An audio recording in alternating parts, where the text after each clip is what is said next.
Baby, do you know what that's worth? Ooh, heaven is... Yeah, I don't know the lyrics.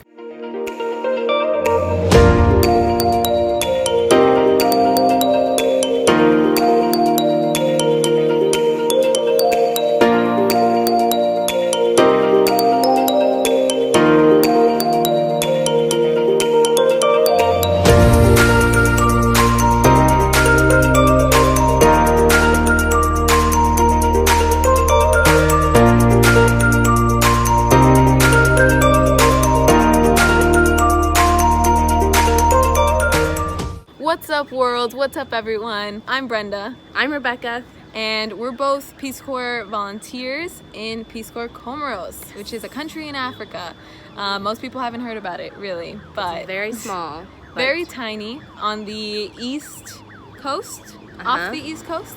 Yeah. We got 4 little islands here in Comoros. Beautiful.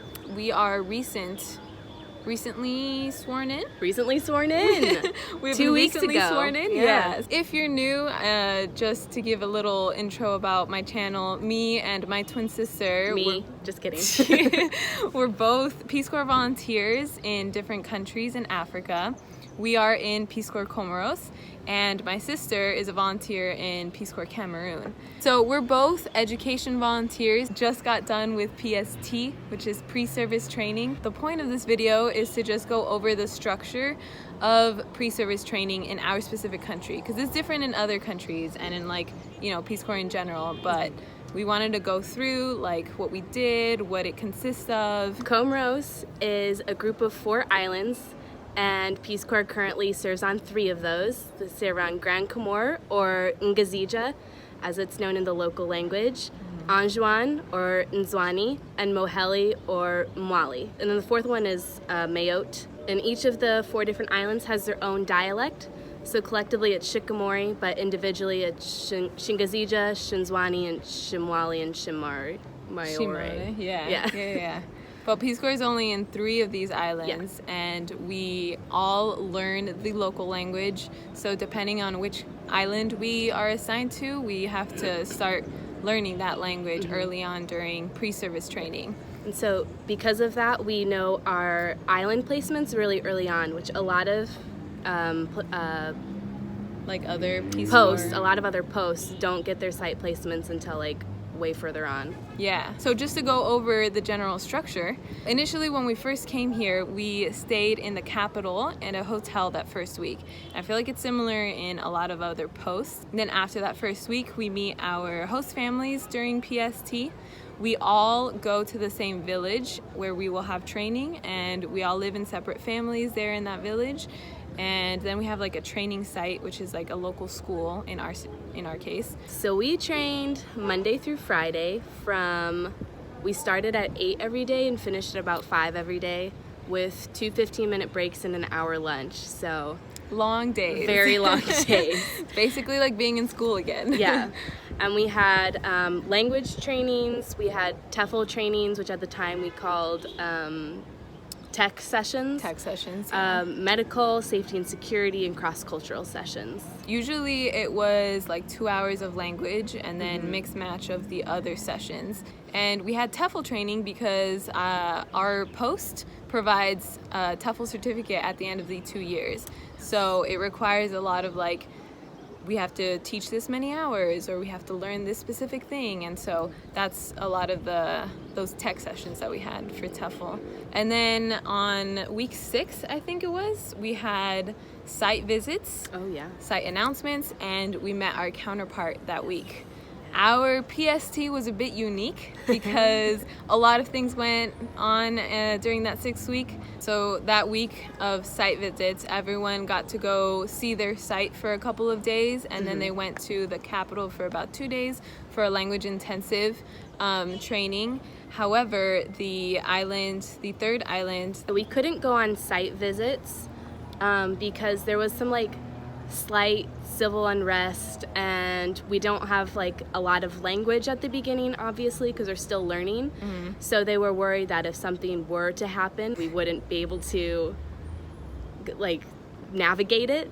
So they decided that we would stay on Ngazija for our site visits. Yes, they decided not to to send us there because it was, you know, a little unsafe. So we had to stay here in the main island. We instead visited like current volunteers, which I think was pretty helpful just to see other parts of this main island and sort of to have a view of like what a volunteer in 1 year like is gonna be like, which was really cool, and I liked it. It was a good break from just the general structure of PST. The week after site visits, we had model school, which I think every education post has to have model school. But in our case, we just had model school for 1 week.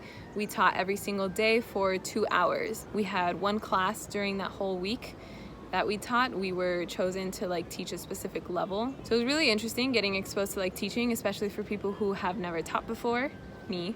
So it was definitely helpful to finally put everything that we've learned in TEFL sessions into practice while we were teaching. During model school, that's when things kind of changed around for a couple of us because how we said that we didn't go to site visits because there was minor civil unrest. Well, we had safety and security people go and check out the situation on the actual island, and they came back, they discussed with a ton of other people. It was like a collective decision to not send 6 of us to that island. 7 of us in that island. This was week 8 of pre-service training. We only have 10 weeks of PST. So that sort of threw off the schedule for us to take our LPIs. LPIs stands for Language Proficiency Interview. Yes, and everyone needs to take this test at the end of pre-service training to make sure that they are at the required level of language knowledge and to make sure that they can get by in their village by themselves with whatever language that they've learned so far. So we couldn't really take that because we had only been learning that new language for about a week and a half, and we were definitely not at a good level. So their new plan for us to learn more language is after swearing in, the 7 of us in our respective islands, we're going to have intensive language training. And that's where we're at right now. A lot of things changed around, but overall, it's been a test of our resiliency. For sure. So that's a technical like overview of what we really do, and you know, model school, site visits, site announcements, things like that. Some of the fun stuff that we've done though. So one of the first outings we did was to a beach, and we had a Joe show, which is like, it's Shingazija for picnic. So that was super fun, super beautiful. I absolutely loved it. That was our first like kind of view of the island off of from the capital that we stayed in the first week and like the village that we were in during pre-service training. And yeah, it was a good little day trip. A couple of other things we did. We explored the capital. We went shopping in the capital around there. We had a couple of weekends that was like solely dedicated for that, you know, to practice our like bargaining and our like money language and things like that. Pretty far into our PST, we had this like cooking day, so we all got food so we could prepare it, and we went to our LCF's houses, which stands for Language and Cultural Facilitator. So we went there and we had this like huge, we cooked madaba, which is like cassava leaves ground up. So good. It's so good. Mabawa, which is chicken wings, rice. We had anchari, which is like a salsa kind of, and putu, which is like hot sauce. And it was so much fun. It was really good. Spending time with everyone. Also, we introduced s'mores to people here. We found marshmallows, chocolate, and then we couldn't find graham crackers, but we had these like cookies. They were. It was weird, but they worked. 1 to 5. How good is it? 90% of the time, it's irresponsible. Would you say 5? 5. Yes. Good answer. Cheers. The time that we came here for PST, it just started to be wedding season here in Comoros, which was really, I mean, it's an interesting time period because mostly everyone here waits around like summer vacation to have and plan these like huge wedding events. It's like a week-long process. Yeah, a week-long, several different events, one specifically for a specific thing. They spend a ton of money on it. It's just all very unique and very like new compared to, you know, American weddings or, you know, what we're used to seeing really.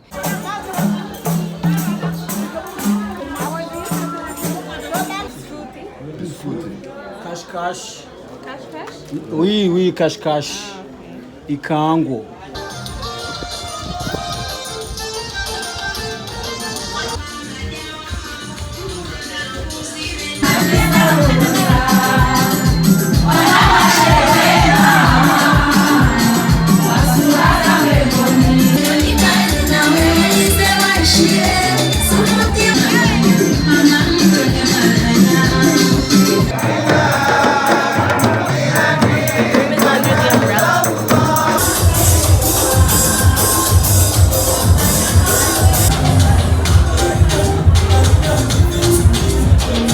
Anyways, that's pretty much it. That's the whole structure of pre-service training in Peace Corps Comoros. Thanks so much for watching. I'm sorry if the audio or the video itself is a little bit bad quality, but this is all being filmed on my phone, no microphone or anything like that, because I've been having technical difficulties with my camera.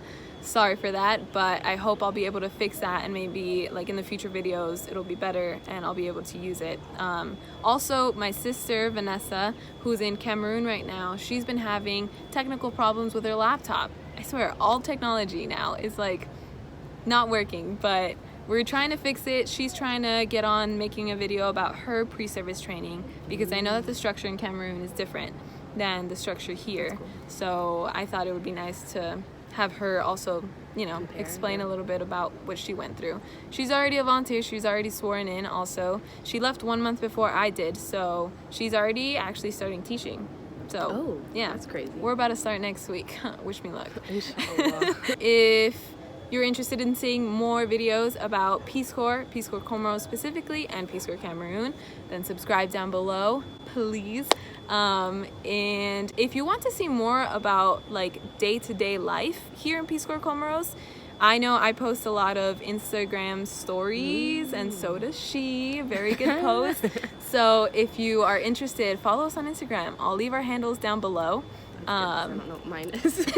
Thanks so much for being in my video, Rebecca. Oh, you're Thanks very welcome, Brenda. Thanks for having me. Bye. Bye.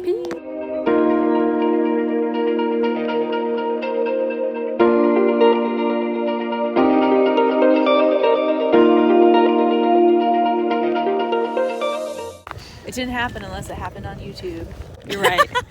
Couldn't be more right. Thank you.